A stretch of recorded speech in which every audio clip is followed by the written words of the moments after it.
Muito bem, vamos dar início então ao nosso encontro de estudos para o livro dos Espíritos dessa noite. Hoje é dia 19 de novembro de 2019, uma segunda-feira, 20 horas e 48 minutos, em Jaú, 30 graus. Nós estamos transmitindo o nosso encontro de estudos diretamente da Associação Jauense de Estudos Espíritas, localizada na cidade de Jaú, estado de São Paulo, Brasil. Estão conosco pela internet o seu Paulo Joel e a Cláudia Gurian. Pelo Facebook e pelo YouTube está a Bernadette Mangini. Todos desejando uma boa noite. Nós também desejamos uma boa noite a eles. Estamos estudando o referido livro, o livro 3, As Leis Morais, capítulo 3, Lei do Trabalho. O item, subtítulo, é o de número 2, Limite do Trabalho, Repouso. A questão é de número 682. Para quem quiser acompanhar, se estiver pela internet, quiser acompanhar, a questão é de número 682. 682.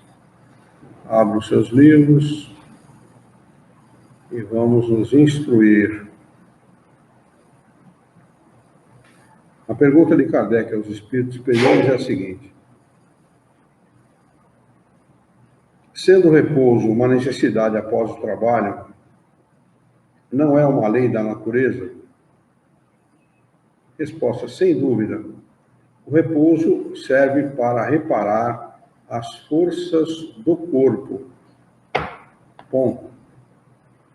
Então, a gente poderia acrescentar aqui, por conta própria, única e exclusivamente do corpo.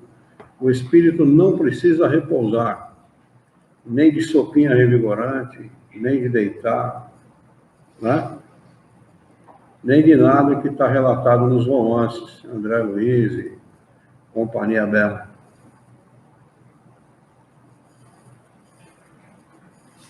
O que é 18, Bernardo?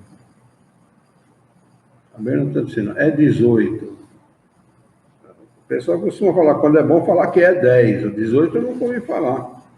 O que é 18, Bernardo? Fala para mim. A Bernadette está pelo YouTube e está dizendo, é 18.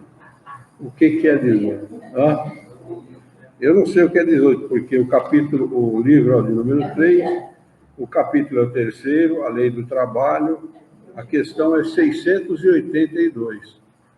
O que é 18 eu não estou por entender, viu, Bernardo? Mas não tem problema, vamos lá. Então, os espíritos respondem que repouso só para o corpo físico.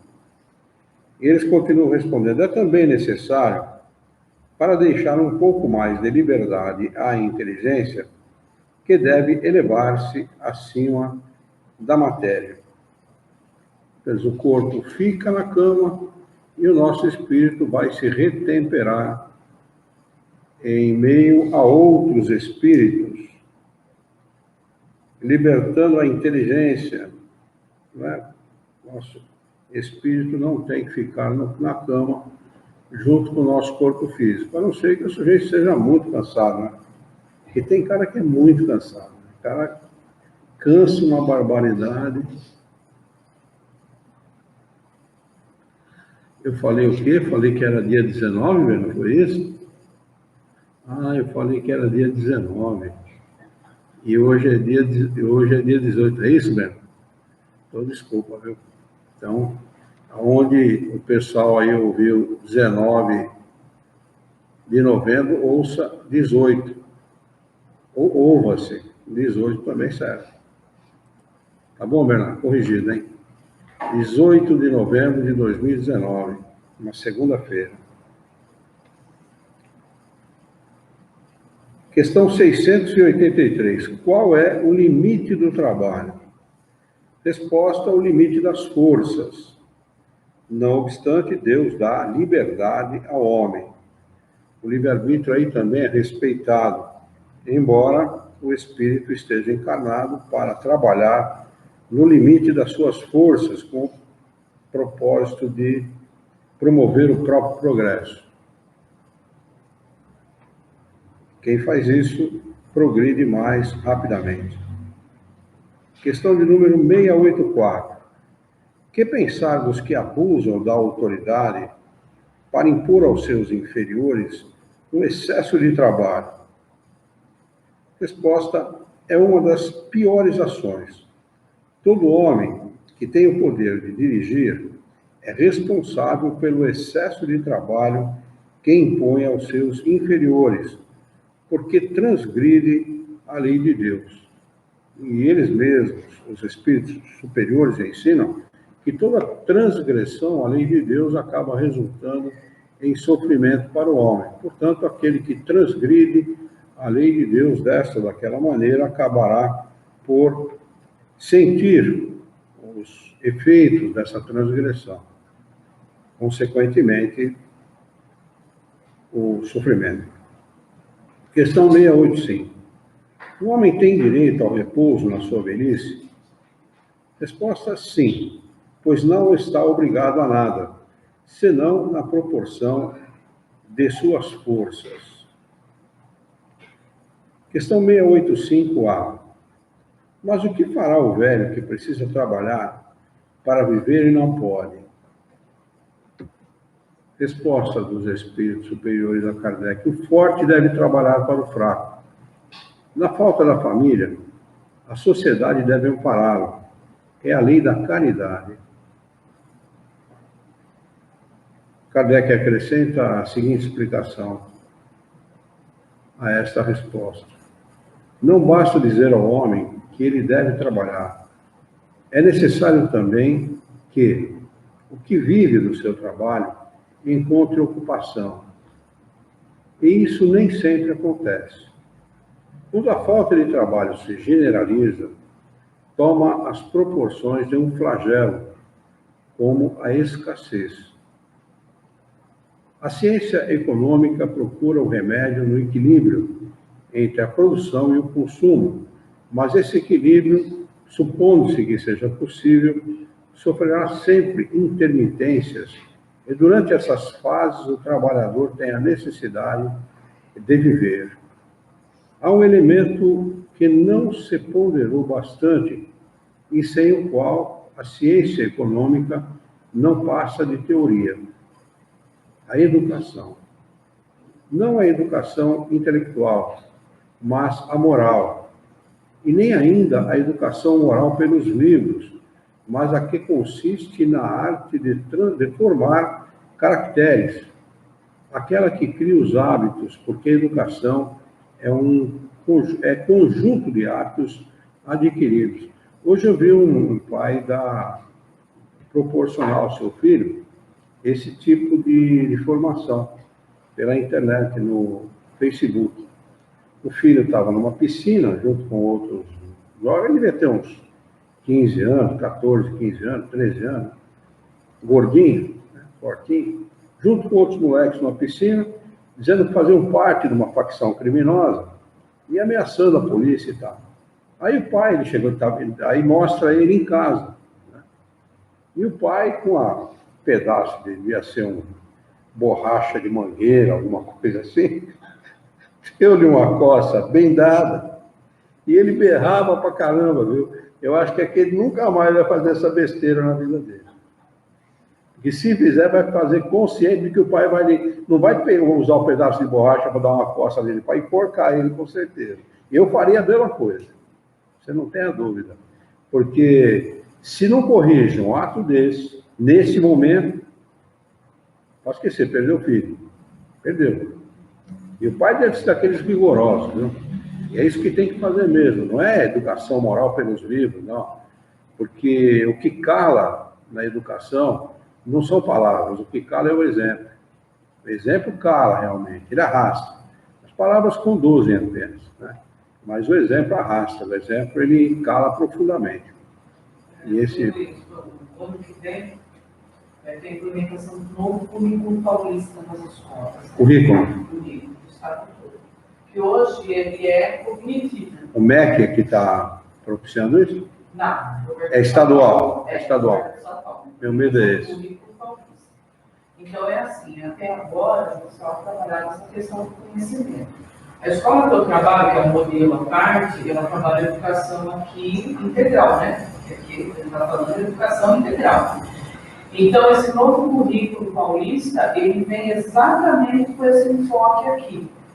Né? O aluno não adianta ele ter conhecimento. Se ele não tiver o autocontrole, o equilíbrio, se ele não se colocar no lugar do outro... Educação emocional. Sim, espírito de equipe são habilidades socioemocionais. Então, agora, a partir de 2020, toda escola vai ser obrigada a trabalhar com essas competências. A socioemocional, além da cognitiva, né? Já trabalha. Porque é assim, o que nós estamos recebendo?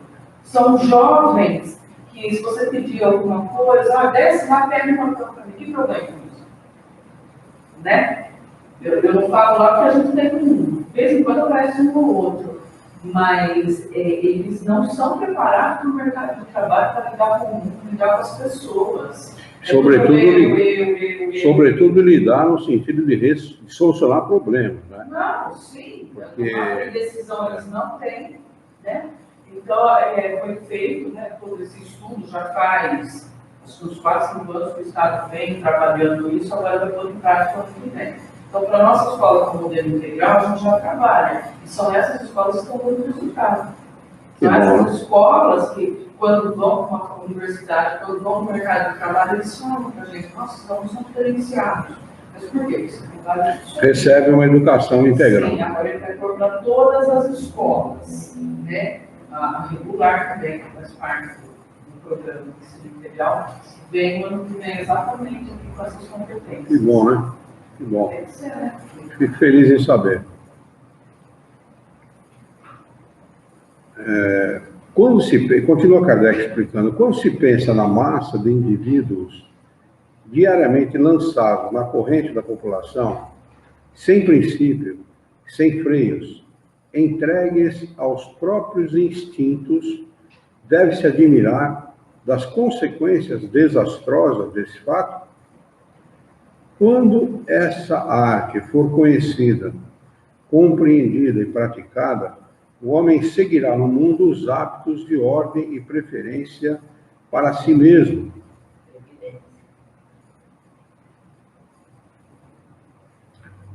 Ordem e previdência para si mesmo e para os seus, de respeito pelo que é respeitável, hábitos que lhe permitirão atravessar de maneira menos penosa os maus dias inevitáveis. A desordem e a imprevidência são duas chagas que somente uma educação bem compreendida pode curar. Nisso está o ponto de partida, o elemento real do bem-estar, a garantia da segurança de todos. Aqui tem uma nota do tradutor que diz: a concepção espírita do trabalho como lei natural, determinante ao mesmo tempo da evolução do homem e da natureza, coincide com o princípio marxista, segundo o qual, nas próprias palavras de Marx, agindo sobre a natureza que está fora dele e transformando-a por meio da ação, o homem se transforma também em si mesmo. Vemos no item 676 que sem o trabalho o homem permaneceria na infância intelectual. O Espiritismo não encara, pois, o trabalho como uma condenação, segundo dizem alguns marxistas, mas como uma necessidade de evolução humana e da evolução terrena. Trabalhar não é sofrer, mas progredir, desenvolver-se, conquistar a felicidade. A diferença está em que, para os marxistas, a felicidade se encontra nos produtos materiais do trabalho na Terra, enquanto para os espíritas, além dos proventos imediatos na Terra, o trabalho proporciona também os da evolução espiritual. Por isso, não basta dar trabalho ao homem, sendo também necessário dar-lhe educação moral, ou seja, orientação espiritual, para que ele possa tirar do trabalho todos os proveitos que este lhe pode dar. Um mundo socialista de trabalho em abundância para todos, mas sem perspectivas espirituais, seria tão vazio e aborrecido como um mundo espiritual de ociosidade, segundo o prometido pelas religiões. Na realidade, quem promete isso não são as religiões, mas no mundo ocidental, especificamente a Igreja Católica. O paraíso terrestre do marxismo equivaleria ao paraíso celeste dos beatos. O espiritismo não aceita um extremo nem outro, colocando as coisas no seu devido lugar. Na realidade, na minha opinião, o que falta realmente para o homem é orientar-se por aquilo que Jesus ensina como verdade máxima da vida, né? Se ele manda buscar a verdade, e a verdade vos libertará, a verdade, inclusive, vai libertar o homem dessa ideia de que o trabalho é uma coisa penosa, é uma punição, não é? Se ele atinar, compreender, receber essa verdade, entendê-la, ou seja, da sobrevivência da alma, da imortalidade do espírito, muda tudo. Fatalmente muda. O problema é que a maioria, ou uma boa parte dos seres humanos, não confia nessa verdade e tem essa verdade como hipótese somente, né? Não como realidade. Pode ser que isso seja verdade, mas como a maioria não cuida desse fato, não cuida dessa verdade, não se discute essa verdade nas escolas, o que é uma pena. E poderia ser discutido isso nas escolas. Não uma imposição da doutrina espírita isso, não é? Isso é uma verdade ensinada por Jesus desde há 2000 anos. E 2000 anos para cá, se ensina essa verdade com mais veemência, com mais, de uma forma mais incisiva. Eu não sei porque as escolas não discutem isso, porque isso pode ser discutido por qualquer das religiões, qualquer uma delas, né? Todas elas acreditam na sobrevivência da alma. Se a alma sobrevive, é porque ela é imortal. O que advém desse conhecimento? Todas as boas consequências de quem confia nessa realidade, né? O egoísmo perde vantagem. É o que você falou. O aluno pergunta, o que eu vou ganhar com isso? Confiando nessa verdade, sim, eu vou trabalhar para que todos ganhem, porque eu vou ganhar também.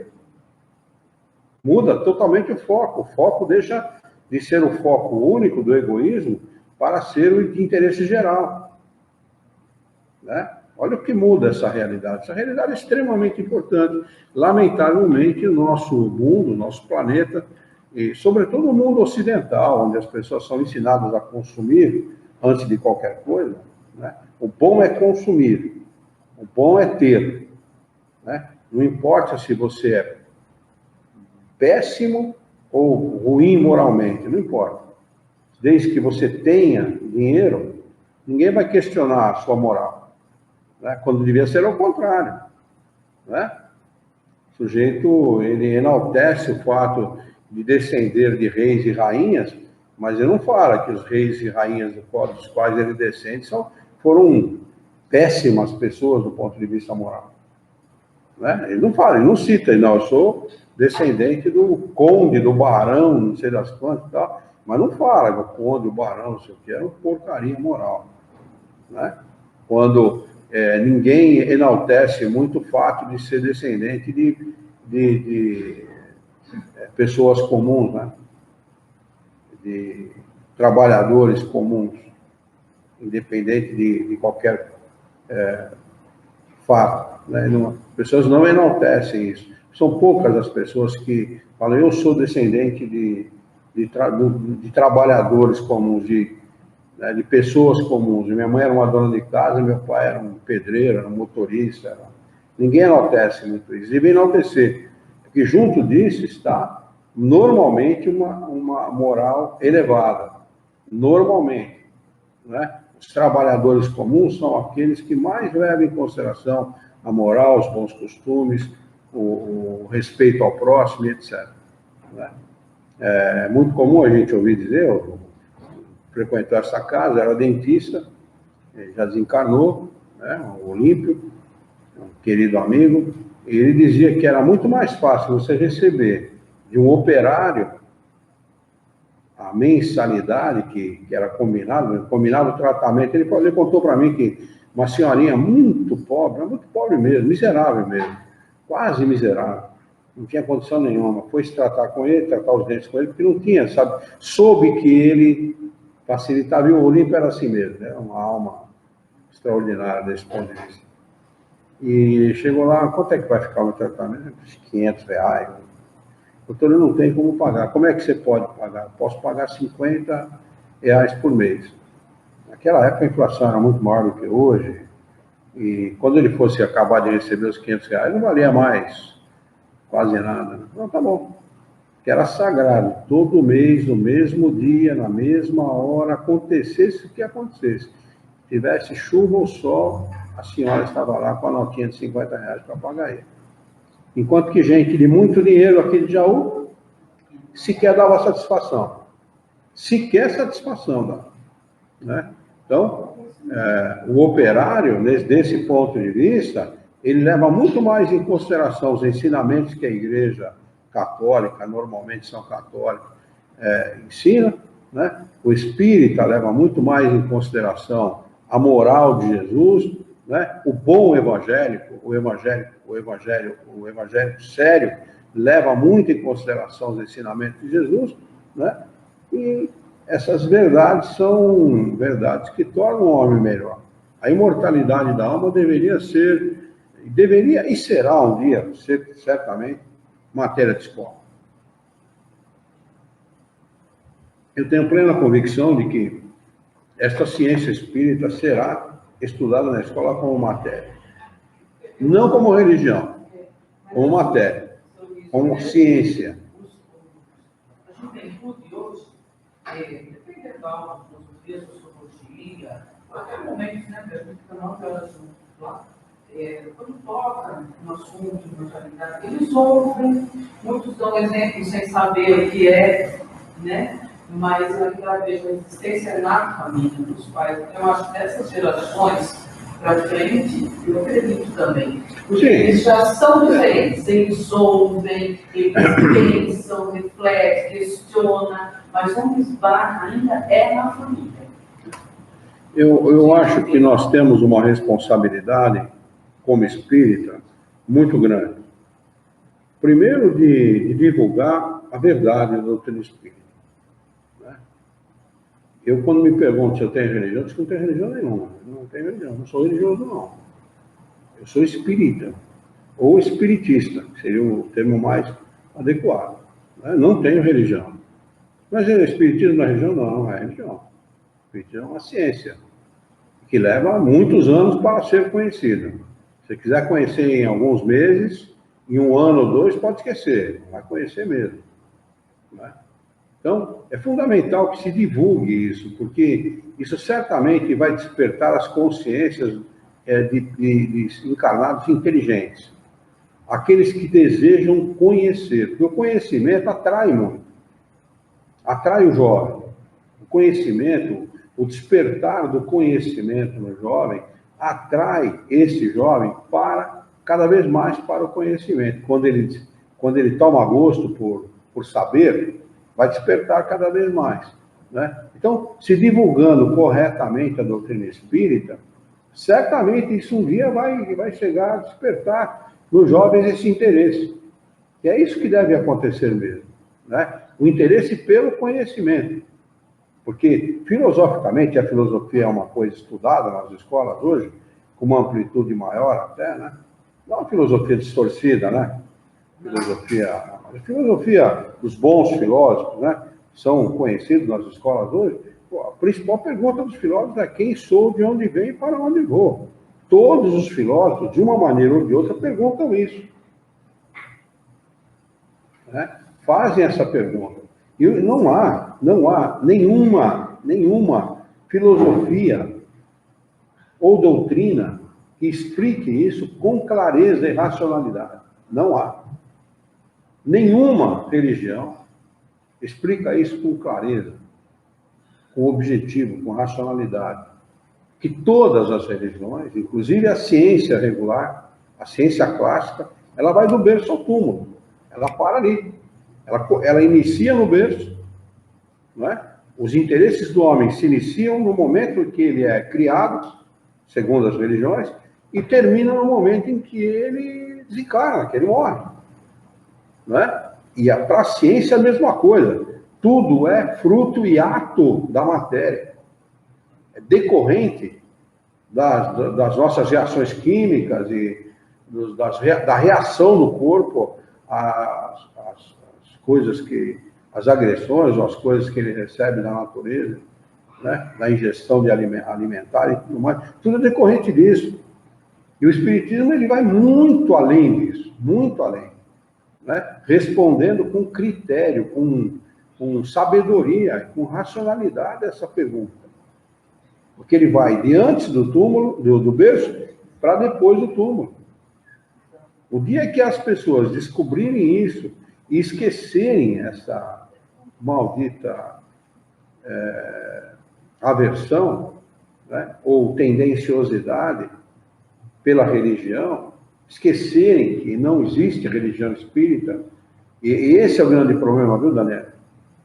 Os que praticam mal a doutrina espírita, o que as utiliza como igreja, fazem movimentos igrejeiros e pregam a doutrina espírita como religião, defendem esse ponto de maneira absurda. O Espiritismo é sim uma religião e não é. Kardec afirma isso perentoriamente, objetivamente, o tempo todo. Sobretudo nos primeiros livros que ele edita, depois do Livro dos Espíritos, que é o Espiritismo, quando ele no diálogo com o padre, ele fala claramente: o Espiritismo não é uma religião. Quem elevou ele à categoria de religião foi a igreja. O Espiritismo não é uma religião, uma ciência e uma filosofia. Né? Então, o dia que o homem encarar a doutrina espírita, da mesma maneira, por exemplo, que encara a medicina,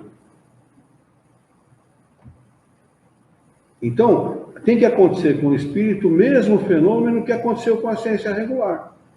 Ele tem que se dissociar da religião. A medicina, ou a ciência regular, de modo geral, medicina, química, física, qualquer tipo de ciência, enquanto ela esteve atrelada à religião, o que aconteceu com ela? Ela marcava passo, não ia. Não conseguia deslanchar, não conseguia se projetar. Né? A partir do momento que ela se dissociou da religião, pronto. A religião foi para um manteve lá a sua estupidez científica, né? Porque eles são estúpidos cientificamente, eles têm dogmas, né?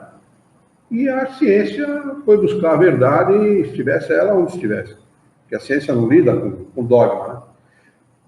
Não existem dogmas científicos, a não ser como princípios, né?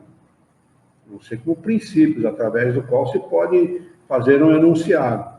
Fora disso, não existe dogma, diferentemente da religião. O dia que o Espiritismo se desvencilhar da religião, que as pessoas entenderem que não é uma religião, ele vai deslanchar aos olhos da humanidade como deve acontecer.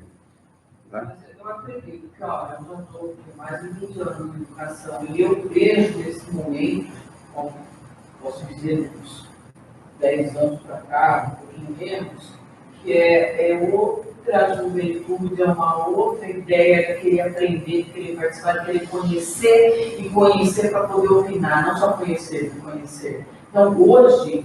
Dá opinião embasada, né? Sim, nas aulas de filosofia, né, como eu disse, tudo, a gente trabalha muito abertamente isso com eles. Então, eu não vejo, antes dos anos 90, tudo ainda, era a Bahia reclamar quando chegava nessa parte da história da religião, da não religião, e, porque eu sou, porque meu filho hoje não, todo mundo participa, todo mundo estuda, todo mundo opina, procura embasamento. Então, a gente consegue falar isso na escola tranquilamente, trabalhar isso. Essas histórias de que faz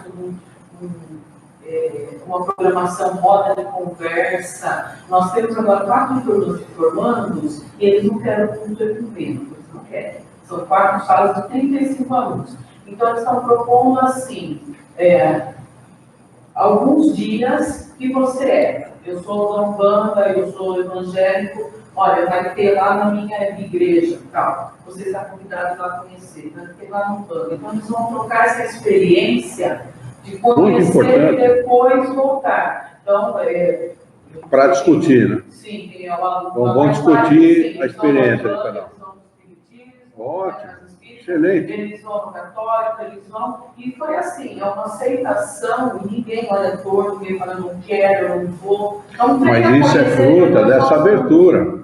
Exato. Sem essa abertura não há isso. Sim, mas isso eu tive experiência com. Eu tive experiência com o primo da Yara, numa festa que houve, uma festa de família, a festa dos Caricati, que reunia um número grande, 70, 80 pessoas, de toda a família, inclusive a mãe da Yara ainda era encarnada, estava encarnada ainda, não havia desencarnado, e nós fomos nessa festa. E o Mário é uma pessoa boníssima, uma pessoa de um coração, ele trabalhava na Caixa Econômica Federal, na época chamava Caixa Econômica Federal, não sei se ainda chama Caixa Econômica Federal, mas na época era Caixa Econômica Federal, e vários caixas, naquela época tinha muito caixa, né? Hoje eles põem meio caixa em cada caixa, não tem jeito de botar um quarto só, né? Só põe um quarto. Mas na época era um caixa para cada coisa e tal, e colocava o Mário para atender os velhinhos, os aposentados. E ninguém tinha paciência com os aposentados, o Mário tinha essa paciência, todo mundo gostava, levava galinha, levava porco, levava ovo, pato, levava tudo. Ele trabalhava em Sorocaba, e o pessoal da roça levava de presente para ele essas coisas e tal. Um cara boníssimo. Só que ele tinha ojeriza de doutrina espírita. Sabe o que é ojeriza? Ojeriza. Ele não podia ouvir falar porque ele era católico de carteirinha. Católico apostólico romano e corintiano. Tudo bem, o Mário aposentou. O Mário aposentou como é um cara dado a conhecimento, tá? Então, o que eu vou fazer? Tem que fazer alguma coisa. Bom, ele entra para a faculdade de filosofia, para fazer um curso de filosofia. Aí um dia surge, ele contando para mim depois, hein? Jamais eu esperaria ouvir uma conversa desse tipo do Mário. O Mário falou para mim assim, nós estávamos na aula, e surgiu o assunto do espiritismo. E um aluno fez uma pergunta, lá não vou repetir a pergunta aqui, é uma pergunta meio grosseira. Assim, o professor falou, não sei, vamos ver. Não sei. Vamos ver, vamos estudar para saber. E começaram a estudar a doutrina espírita na aula de filosofia. Quando eu conversei com o Mário, já fazia uns 3 ou 4 meses que ele estava em contato com o assunto, a cabeça dele era completamente diferente. Né? Porque enquanto ele foi religioso, ensinado a acreditar e não a pensar, ele tinha uma visão totalmente distorcida da doutrina espírita, inclusive os alunos, colegas de classe dele, tinham uma visão completamente distorcida. A partir do momento que ele foi ensinado a pensar, a raciocinar a respeito, a opinião dele mudou completamente. Então, o dia em que o homem fizer isso, o dia em que o homem se aproximar da ciência espírita, e não da religião espírita, como querem alguns, muda completamente a coisa. Muda completamente. Mas vamos lá.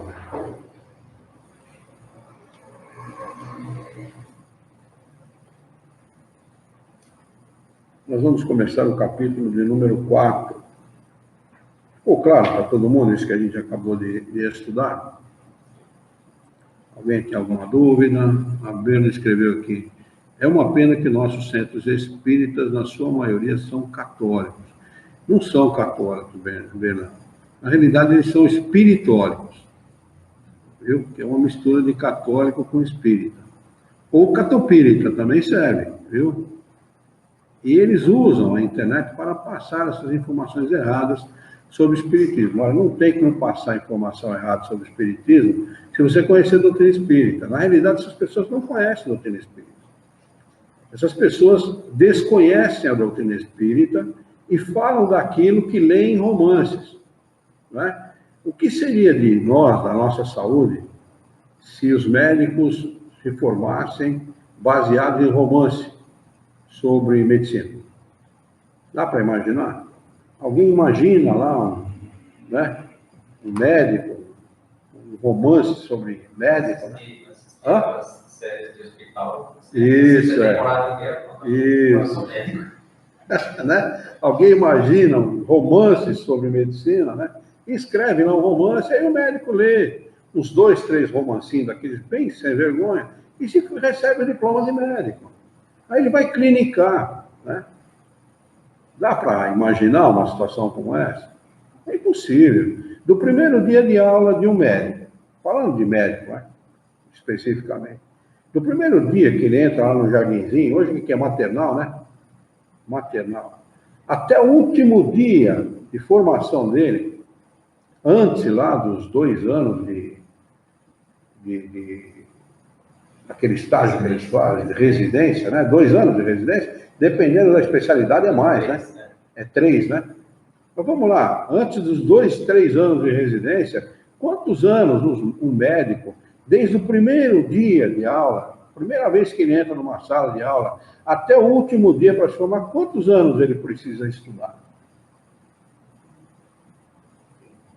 No mínimo 25. No mínimo, né? Para dizer o mínimo, né? Se não for mais. Aí ele tem mais lá os 2, 3 de residência, e quando ele se forma na sua especialidade, o que acontece com o médico? Ele vai ter que ir a convenções, ele vai ter que ir a simpósios, ele vai ter que fazer estudos particulares sobre a sua especialidade, ou seja, ele vai estudar o resto da vida. Não é? Será que a doutrina espírita não é a mesma coisa? Faz 18, vai completar 18 anos, que só nesta casa, né, nós estamos indo para o 18º ano, que nós estudamos única e exclusivamente Kardec.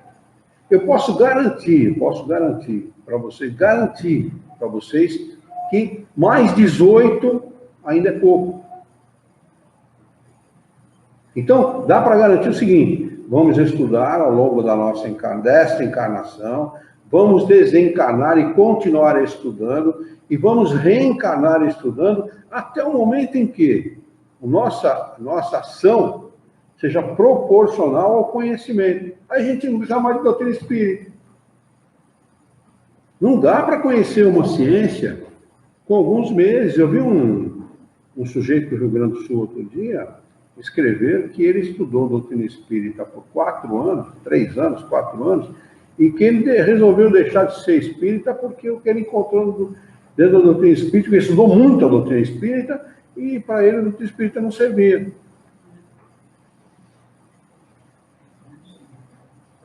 Então, o que a Berna está dizendo, que eles aprendem errado e divulgam errado, é porque não conhecem, porque não há como divulgar de maneira errada. Não dá para criar sistema de ideia sobre o assunto doutrina espírita se você for rigorosamente espírita, ou seja, se você aprender com os espíritos superiores. Os espíritos superiores, quando explicam alguma coisa, eles não deixam ponta solta. A explicação é integral. É claro, sempre dentro dos limites da natureza do espírito humano, ou seja, dentro da nossa capacidade de entendimento, dentro da nossa capacidade de inteligência.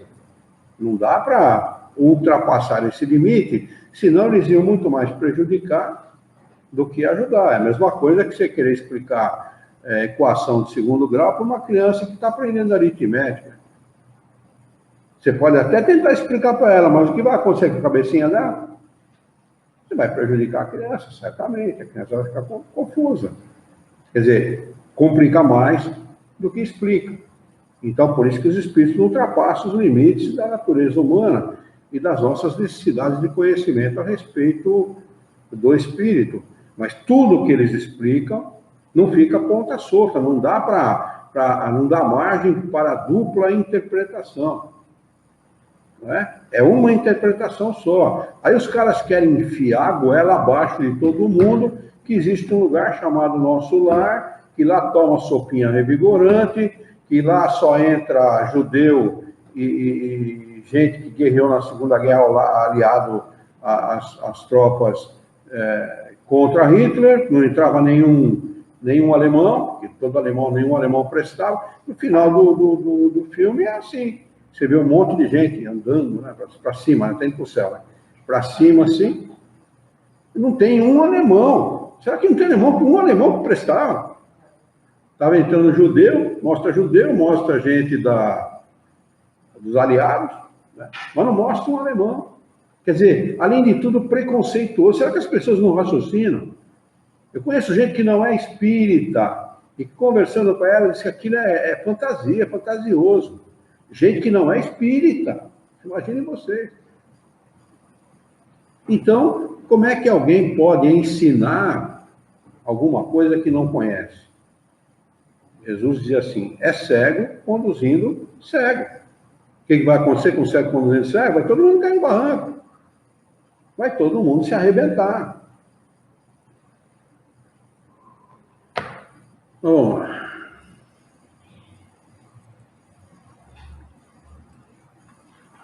capítulo de número 4, ou quarto capítulo do livro terceiro, as leis morais, e o título é Lei da Reprodução. Subtítulo de número 1, População do Globo. A pergunta é de número 686. Pergunta, a reprodução dos seres vivos é uma lei natural? Resposta, isso é evidente. Sem a reprodução, o mundo corpóreo pereceria. 687. Se a população seguir sempre a progressão constante que vemos, chegará um momento em que ela se tornará excessiva na Terra? Resposta dos espíritos superiores, não. Deus a isso provê. Olha, é tão racional essa resposta, é tão racional, que eu acho que o mundo, das terras agricultáveis do mundo, não se usa 20%. O Brasil usa 8%. Tem 8 milhões e meio de quilômetros quadrados e usa 8% das terras agricultáveis no Brasil. Eu acho que é um dos poucos países de que todo o território é 100% agricultável. Então, racional é essa resposta, porque as cruzadas foram feitas por causa disso, né? O excesso de população na Europa, a Europa ficou sem comida, se inventou uma guerra, né? O padre é muito bonzinho, né? O Papa também, excelente pessoa.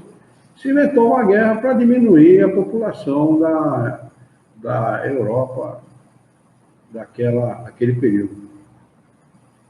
E não desnecessário, porque se buscassem uma solução, certamente a encontrariam, né?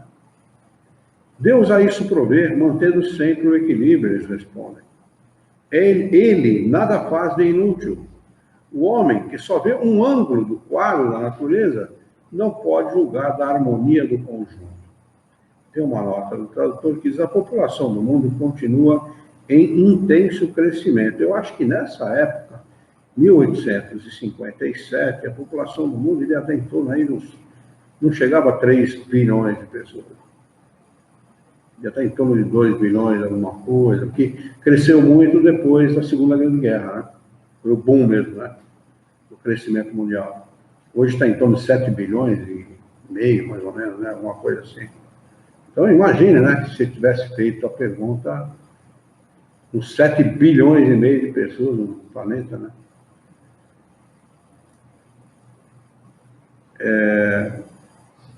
A população do mundo continua em intenso crescimento. Veja-se Poblação Mundial, de A.A. Kerr Sanders, Fundo de Cultura Econômica, México, 1959. Mas os jogos de equilíbrio da própria natureza são visíveis para os observadores do movimento demográfico. Por outro lado, na proporção que cresce a população, a ciência e a técnica aumentam as possibilidades de produção e de aproveitamento das regiões inabitadas. Não dá para comparar, né? 1959, ou mesmo 1857, com os dias de hoje, né?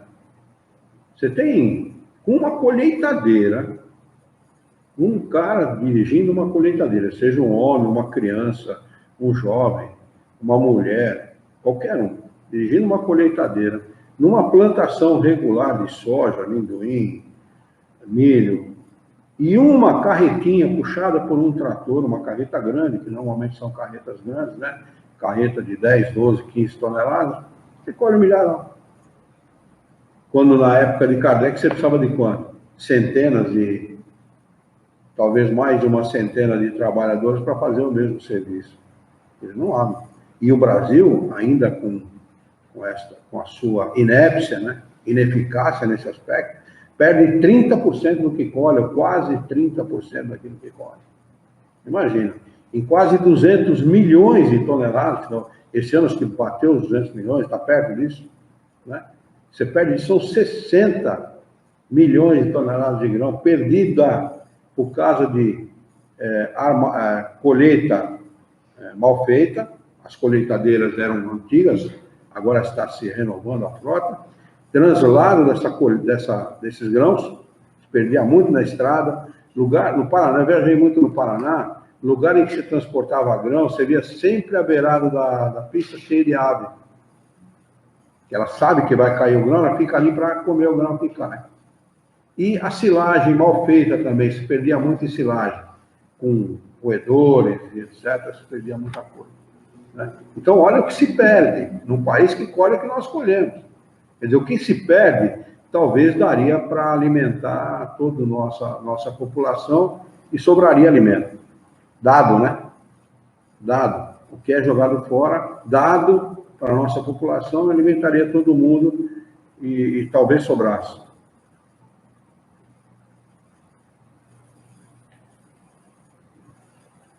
Por outro lado, na proporção em que cresce a população, a ciência técnica aumenta as possibilidades de produção e de aproveitamento de regiões inabitadas. As apreensões e o pessimismo de Malthus e seus discípulos dão bem o exemplo do que seja, abre aspas, ver apenas um ângulo do quadro da natureza, fecha aspas.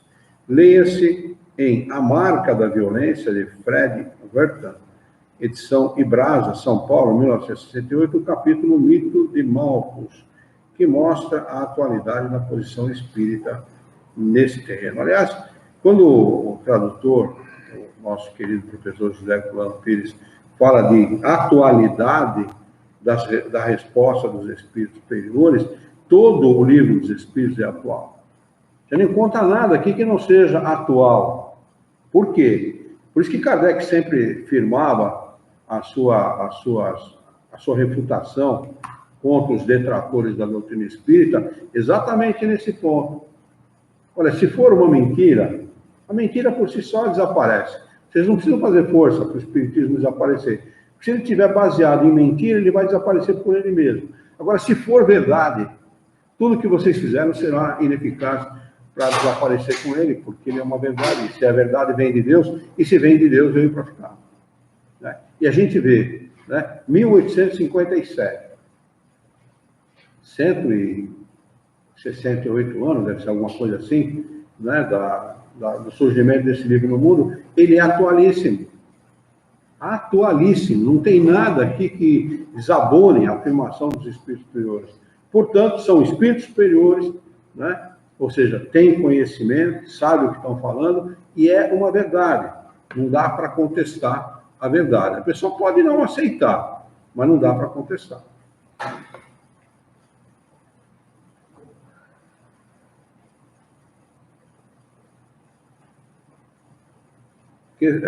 Item 2, subtítulo de número 2, sucessão e aperfeiçoamento das raças. Questão 688. Há, neste momento, raças humanas, pergunta Kardec, que diminuem evidentemente. Chegará um momento em que terão desaparecido da Terra? Resposta, isso é verdade. Mas é que outras lhes tomarão o lugar, como outras tomarão o vosso um dia.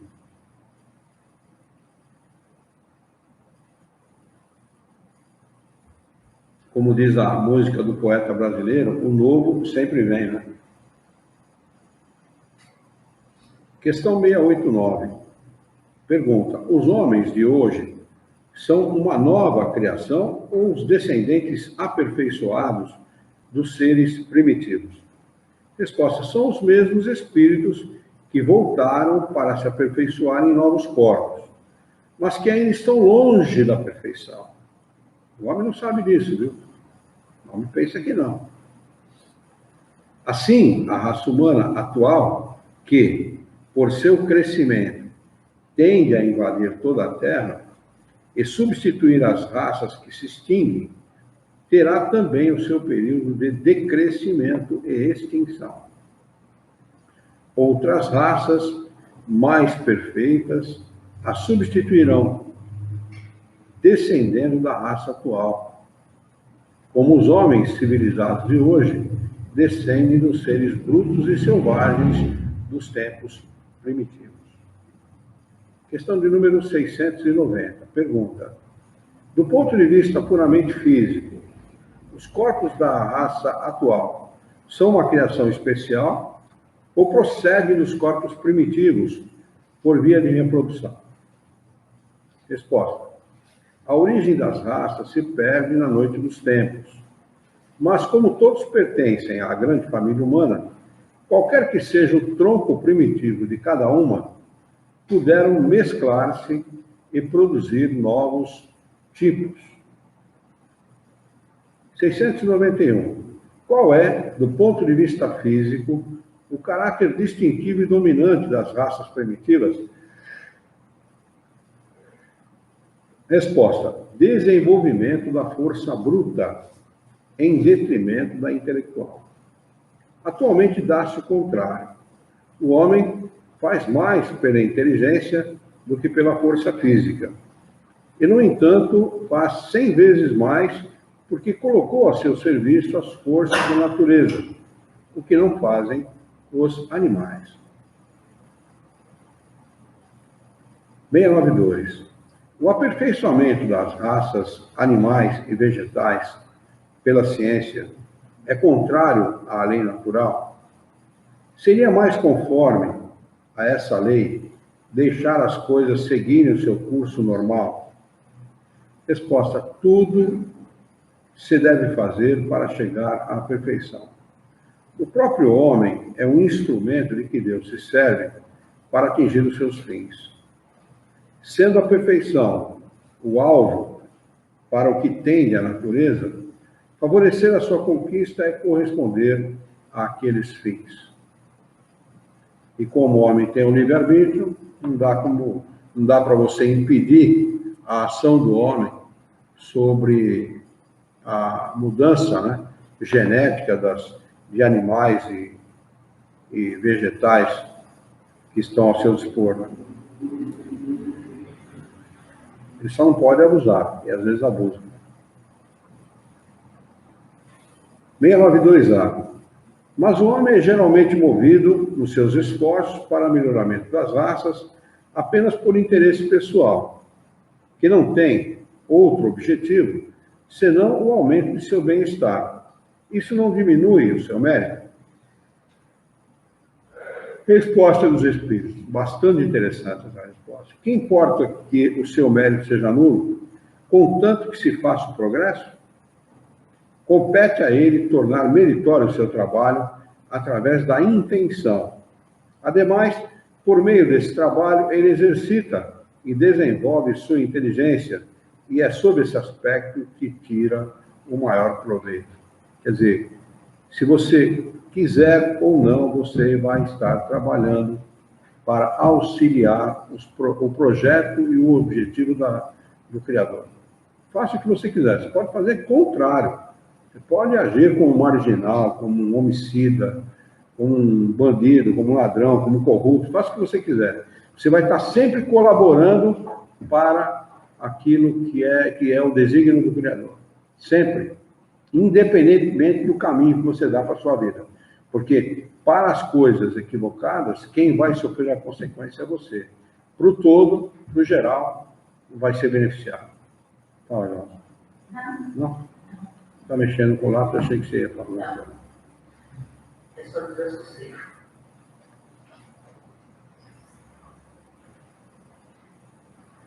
Item, subtítulo de número 3, obstáculos à reprodução. Pergunta de número 693. As leis e os costumes humanos que objetivam ou têm por efeito criar obstáculos à reprodução são contrários à lei natural?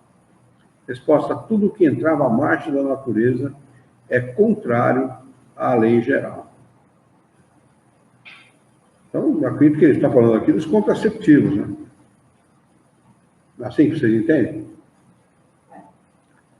As leis e os costumes humanos que objetivam ou têm por efeito criar obstáculos à reprodução são contrários à lei natural? Pergunta Kardec. Para mim, está falando do contraceptivo. Porque aí eu já penso assim, você não pode deixar o Deus dar, se você não tem condição de criar 12 filhos. É preferível você ter menos e poder dar uma educação melhor. Eu não sou contra, eu não acho errado você usar um DIU, uma pílula, o que for, uma vasectomia. Eu acho que você tem que pensar no... Eles levam sempre muito em consideração o direito legítimo que nós temos ao livre-arbítrio. Isso aí não tem a dúvida, né? Só que eu acho que aí depende da necessidade de cada espírito, né? Que cada um tem como necessidade evolutiva, porque eu vejo famílias que não têm a menor condição de criar um filho, meio filho, meio. E tem 5, 6, 7, 8. Ontem bateu um rapaz, sempre bate em casa lá para pegar comida, e eu chamo ele de freguês da Yara. Todo domingo ele bate lá e a Yara já deixa lá comidinha mais ou menos no jeito, que sabe que ele vai pedir, né? Então, ontem ele apertou a campanha para pedir a comida, a Yara preparou a comida, eu saí do quarto para a sala e a Yara está preparando a comida para dar para ele. Falei, está embaixo, veio pedir comida. Você entrega para mim? Entrega. Peguei a marmita, fui lá na frente, ele não estava, ele tinha desaparecido. Falei, pera, deixa aí, porque certamente ele foi em algum lugar e vai voltar para pegar. Aí ele voltou, a Yara questionou ele, falou, chama de minha preta. A minha preta foi ali pedir macarrão, que ela estava com vontade, e não deram macarrão para ela, não sei o quê. Está grávida. Não, deram macarrão. Deram macarrão, porque ele falou para mim que não deram. Lá na festa da igreja. Deram macarrão. Bom. A minha preta está grávida. Como é que a preta dele pode estar grávida se ele não tem condição de ganhar para comer? Fazer fácil, né?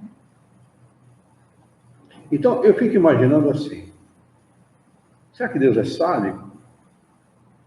Não é, a gente sabe que ele não é. Ele é bondoso, ele é misericordioso e bom.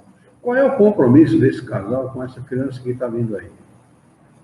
Por que esse compromisso? Por que esse compromisso nessa situação? Então, a resposta pode ser essa, né, Glaucio? A gente usa contraceptivo na encarnação, em 2, em 3, e às vezes fica alguma pendência lá para trás que a gente vai ter que arcar de alguma maneira em algum momento da nossa existência. Penso que seja alguma coisa, porque nada fica pendente. Né? Jesus disse que a gente ia ter que ficar até quitar o último centavo. Palavras dele, são minhas. Né? E nós teríamos que arcar até o último centavo. Então, eu acho que fica por aí, mais ou menos por aí. Se você não cumpre, a liberdade de ação, de julgamento, de ação é sua. Né? Mas e aí, como é que fica a questão da nossa relação com os outros espíritos? Né? Como é que fica a nossa questão da balança comercial dos nossos espíritos? Né? Qual balança está pendendo mais? Né? Como é que nós vamos fazer para ajustar esse equilíbrio? Pergunta particular? Claro. Eu sei que o senhor fez vasectomia. Isso acusa o senhor? A consciência? Não. Exatamente, é nesse sentido que eu falo. Então, é verdade. Eu acho que a gente está entendo. fazendo a coisa conscientemente, porque eu penso assim, por mais a minha gravidez, as duas foram complicadas. Eu tive que fazer repouso. A primeira eu perdi. Como você vai pensar em ter mais filhos? Eu concordo com você, eu assino do mesmo jeito. Então eu falo assim, a minha consciência não cobra.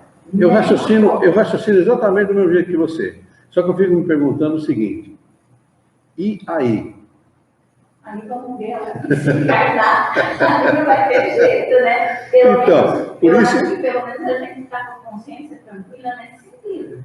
Como Jesus disse que nós não sairemos daqui até pagar o último ceitil, né, como está no Evangelho, né? Então pode ser que a gente está deixando alguma pendência, né? Pode ser, não sei. Eu não sei se tal ou não, porque eu, antes de casar, eu queria ter 3 filhos. No mínimo 3. Eu falei para ela que nós tivemos 2 e um aborto.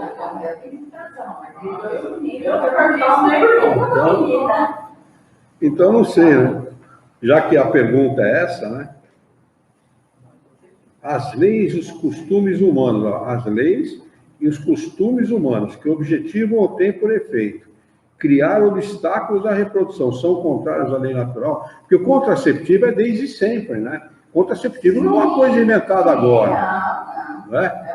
O contraceptivo no tempo de Kardec já havia, claro que não com tanta eficiência, né? Existia pílula, mas sempre teve outros métodos, né? E há outros que são declaradamente verdadeiros abortos, né? Sim, aí. São assassinatos mesmo, na minha opinião, são assassinatos. A pílula no dia seguinte, por exemplo, já houve a fecundação, quer dizer, ali já existe um ser, né? Então, quer dizer, esse tipo de coisa está muito efetiva, a coisa está muito eficiente, né? A coisa está muito eficiente. Fora, fora os abortos são realizados com criança de 8 meses, 7 meses, 8 meses, criança formadíssima. Né? Vamos lá. Então, ele responde: tudo que entrava à marcha da natureza é contrário à lei geral. 693A. Não obstante, há espécies de seres vivos, animais e plantas, cuja reprodução indefinida seria prejudicial a outras espécies e das quais, em breve, o próprio homem seria vítima. Seria repreensível deter essa reprodução? Aqui ele está falando especificamente de animais e plantas, né, vegetais. Responde os espíritos: Deus deu ao homem, sobre todos os seres vivos, um poder que ele deve usar para o bem, mas não abusar. Ele pode regular a reprodução segundo as necessidades, mas não deve entravá-la sem necessidade. E muitas vezes ele faz isso. Muitas vezes. Tem uma região dos Estados Unidos, eu não vou lembrar agora, Carolina do Norte, se não me falha a memória, em que houve uma devastação tão grande na vegetação do local, e que chegou uma época que a terra não dava mais nada, e havia as tempestades de areia. A gente vê muito isso em filme, tempestade de areia que invade as casas, invade as cidades e tal. Vocês devem ter visto, se vocês puxarem pela lembrança, vocês vão lembrar de filmes assim. Então, houve um período nos Estados Unidos, nessa região, que a coisa se tornou gravíssima pela degradação do solo imposta pelo homem. Quer dizer, isso aqui eles devem estar falando, né? A ação inteligente do homem é um contrapeso posto por Deus entre as forças da natureza para restabelecer-lhes o equilíbrio. E isso também o distingue dos animais, pois ele o faz com conhecimento de causa. Os animais concorrem, por sua vez, para esse equilíbrio, pois o instinto de conservação que lhes foi dado faz que, ao proverem a própria conservação, detenham o desenvolvimento excessivo e talvez perigoso das espécies animais e vegetais de que se nutrem. Há um problema no Brasil, um problema grave, que está acontecendo no Mato Grosso, por exemplo, que é o desenvolvimento exagerado das capivaras. Elas se reproduzem como qualquer outro, que elas são da família dos roedores, são da família dos ratos, né? Só que é um ratão, né? Ratão grande. Se reproduzem muito, né? Em grande quantidade. E está terminantemente proibida a caça desse bicho. Se pegar caçando, vai para a cadeia. Então, eles estão se reproduzindo, estão atacando plantações, estão atacando outros animais, né? Porque não tem o que comer, tem que procurar o que comer. Está resultando, quer dizer, o homem, na intenção de preservar, está destruindo. Isso está acontecendo com vários animais, viu? Por exemplo, aqui em Jaú, se você não tiver um telhado muito bom, a maritaca entra e arrebenta com a fiação da casa. Arrebenta com a fiação. Simplesmente isso.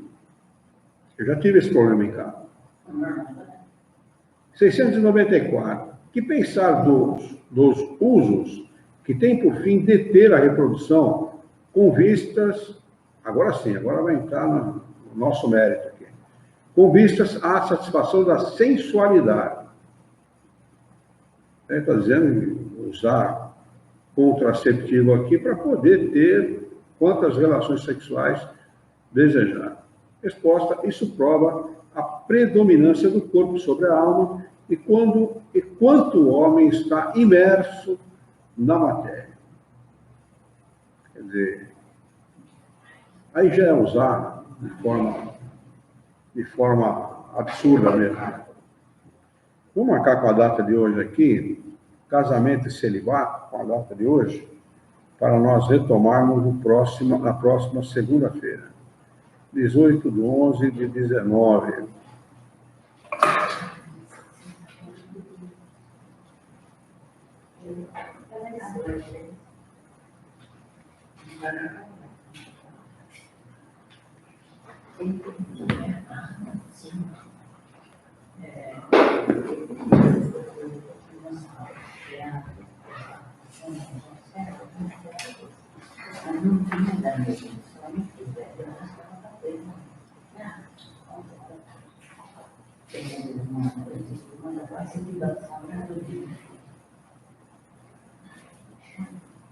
É que tem assim, até da ponte da frente. Tem várias pizzas, é bom.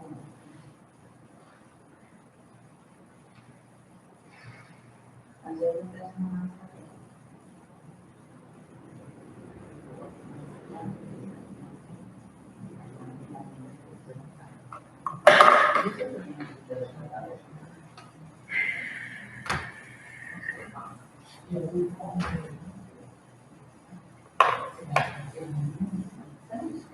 Alguém tem alguma pergunta, alguma sugestão, alguma dúvida? Podemos encerrar, então? Vamos, então, elevar o nosso pensamento, mentalizar a figura excelsa e amiga de Jesus, nosso mestre, nosso modelo e guia da humanidade, e juntos com Jesus nos dirigir ao Criador, ao Senhor da vida, fonte inesgotável de paz, de amor, de bondade, de misericórdia e justiça, para agradecê-lo muito pela oportunidade de aqui estarmos reunidos em seu nome, para discutirmos as questões propostas pelo Livro dos Espíritos dessa noite.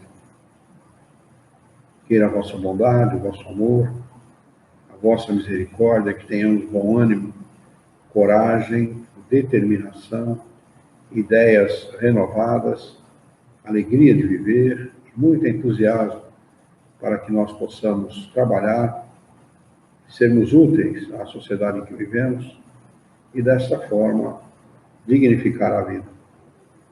Dar-nos força e coragem para que nós possamos honrar a própria existência por um profundo e sincero respeito pelo nosso próximo. Em teu nome, em nome de Jesus, em nome dos bons espíritos, em nome do nosso diretor espiritual e de toda a sua equipe, nós declaramos encerrado o nosso encontro de estudos dessa noite. E que assim seja.